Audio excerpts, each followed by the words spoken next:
ఈ రోజే డౌన్లోడ్ చేయండి. మీ ఫేవరెట్ షోస్ చూడండి. ఎదుటి మనిషి మంచి మనసును అర్థం చేసుకోకుండా మీరు మా అన్న రక్తాన్ని కళ్ళ చూస్తారా? ఏ మీ ఇష్టానికి మీరు ఏం చేసినా చూస్తూ ఊరుకుంటారనుకుంటున్నారా?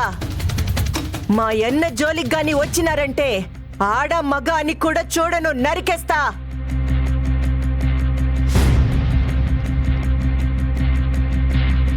ఏంటండి మీ ఇష్టం వచ్చినట్టు మాట్లాడుతున్నారు? అసలే ఒకటికి 2 ప్రాణాలు పోగొట్టుకొని మా బాధలో మేముంటే ఆయన వచ్చి మమ్మల్ని బాధ పెడతారు, మీరొచ్చి మమ్మల్ని తిడతారు. ఎందుకు ఇదంతా మాకు? తప్పయిండదని మీకు అర్థమవుతుండదు కదా. ఎదుటి వాళ్ళ మంచి మనసుని అర్థం చేసుకోకుండా మీలాంటోళ్ళకి సాయం చేద్దాం అనుకోవడం మాది తప్పు. ఇంకెప్పుడు మీ మొహాల్ని చూడ్డానికి మా అన్నని ఎప్పుడు రావద్దని చెప్తాను. మీ వల్ల మా అన్నకేమైనా చిన్న దెబ్బ తగిలిందని తెలిసినా కూడా ఎవ్వరిని ఇడిసిపెట్టను.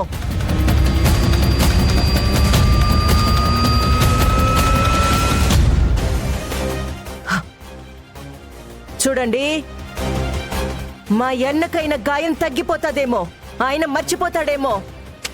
ధర్మరాజు కదా, మర్చిపోతాడులే. కానీ నేను మర్చిపోను. యాదవ్ పొద్దు యాడో కాడ దొరకకుండా పోరు.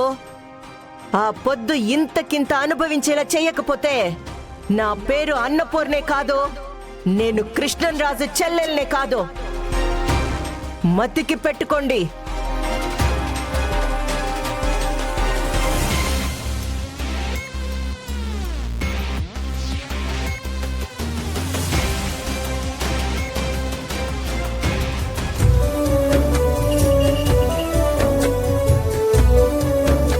చిరంజీవి అనే వ్యక్తి యాక్సిడెంట్ చేసి 2 ప్రాణాలు పోవటానికి కారణమైనందున తనని కస్టడీలోకి తీసుకోవడం జరిగింది.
ఇది నీకు చూడు.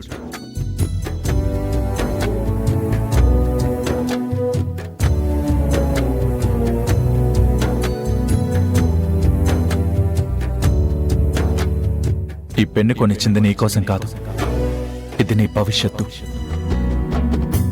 నీకు నేనున్నాను. నువ్వు నీ చదువు గురించి ఆలోచించు.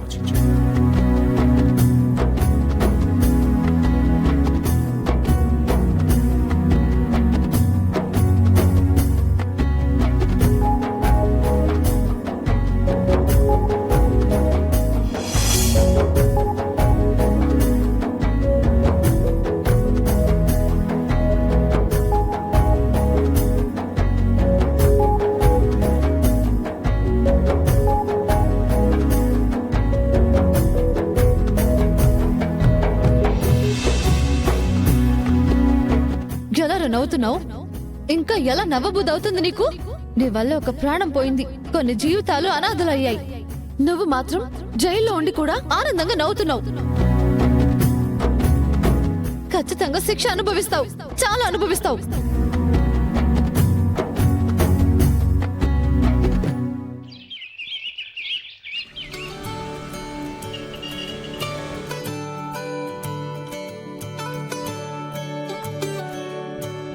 అలిపిరికి వెళ్ళాలన్నా.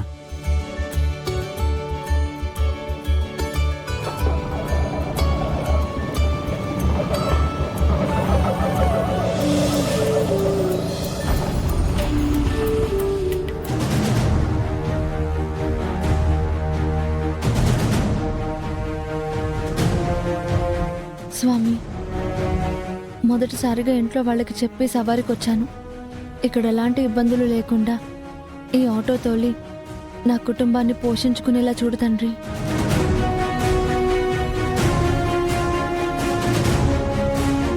నీ ఆటో ఇక్కడ పెట్టావేంటి? లైన్లోనే పెట్టానన్నా. నీ ఆటో ఇక్కడ పెట్టడానికి అసలు వీల్లేదు. హ? అదేంటన్నా? మా అన్న రోజు ఈ స్టాండ్లోనే కదా ఆటో నడిపేది. నీకు యూనియన్ మెంబర్షిప్ ఉందా? లేదన్నా. నీకు యూనియన్లో మెంబర్షిప్ లేకుండా ఈ స్టాండ్లో ఆటో పెట్టడానికి కానీ ఈ ఏరియాలో తిప్పడానికి కానీ వీల్లేదు. అన్నా, ఆ పాప రజనీకాంత్ చెల్లెలు. వాడు బతుకున్నప్పుడు ప్రెసిడెంట్గా నువ్వు చేసిన తప్పుల్ని వేలెత్తి చూపించాడని ఆ కోపాన్ని వాడి చెల్లెల మీద చూపిస్తున్నావా? నాకెవరి మీద కోపం లేదు. రూల్స్ అందరికీ సమానమే కాబట్టి రూల్స్ పాటించాలని చెప్తున్నాను, అంతే. చూడన్నా, మా అన్న మీద కోపంతో నువ్వు నన్ను ఆపాలని చూడొచ్చు. ఈ ఏరియాలో తిరగకుండా ఆపగలుగుతావేమో కానీ తిరుపతి అంతా నీ ఆటో స్టాండ్ కాదుగా. వేరే చోట సవారీ చేసుకుంటాను. ఆడుకొచ్చి ఆపుతావా ఏంటి? అయినా నాయకుడు అంటే నలుగురికి దారి చూపించేలా ఉండాలి. ఇలా దారులు మూసేలా ఉండకూడదు. ఇదే స్టాండులో ఎన్నో సంవత్సరాలుగా మా అన్న ఆటో పెట్టాడు. ఆయన చనిపోయాడన్న బాధ కూడా లేకుండా ఈరోజు నా ఆటోకి అడ్డుపడుతున్నావు. ఇది కరెక్ట్ కాదన్నా. నీతో నీతులు చెప్పించుకోవాల్సిన పని లేదు. ముందు ఇక్కడి నుంచి వెళ్ళు. పోతానన్నా. ఈ ఆటో స్టాండ్ కాకపోతే తిరుపతిలో చాలా ఆటో స్టాండ్లు ఉన్నాయి. కాకపోతే ఒక్కటి గుర్తుపెట్టుకో, ఏది మనది కాదు. అంతా మనదనుకున్నప్పుడే మనం బాగుంటాం. ఒక ఆడపిల్ల కష్టపడుతుందని ఆలోచించకుండా ఇంత కఠినంగా మాట్లాడుతున్నావు. నీలాంటి వాడిని ప్రెసిడెంట్గా ఎన్నుకున్నందుకు వీళ్ళంతా సిగ్గుపడాలి.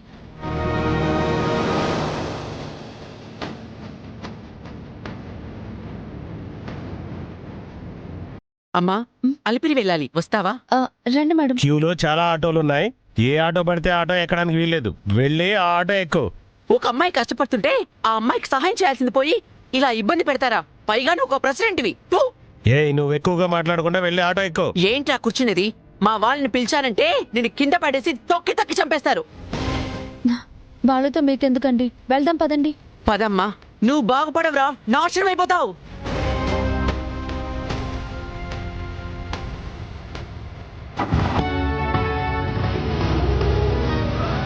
అన్నా, రజనీకాంత్ అంటే మంచోడు, అమాయకుడు. ఈ అమ్మాయి వాళ్ళ అన్నలా కాదు, జాగ్రత్త. రేపు పొరపాటున యూనియన్ ఎలక్షన్లో నిలబడిందనుకో, నీకు డిపాజిట్ కూడా దొరకదు.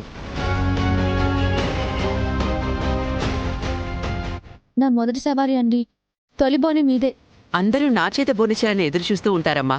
అయినా ఈ సమాజంలో ఆ ప్రెసిడెంట్ లాంటి వాళ్ళు ఎంతో మంది ఎదురవుతూ ఉంటారు. నువ్వు మాత్రం ధైర్యంగా ముందుకెళ్ళమ్మా. అప్పుడే కష్టం కూడా నీకు ఎదురుపడడం కోసం భయపడుతుంది. చల్లగా ఉండు తల్లి.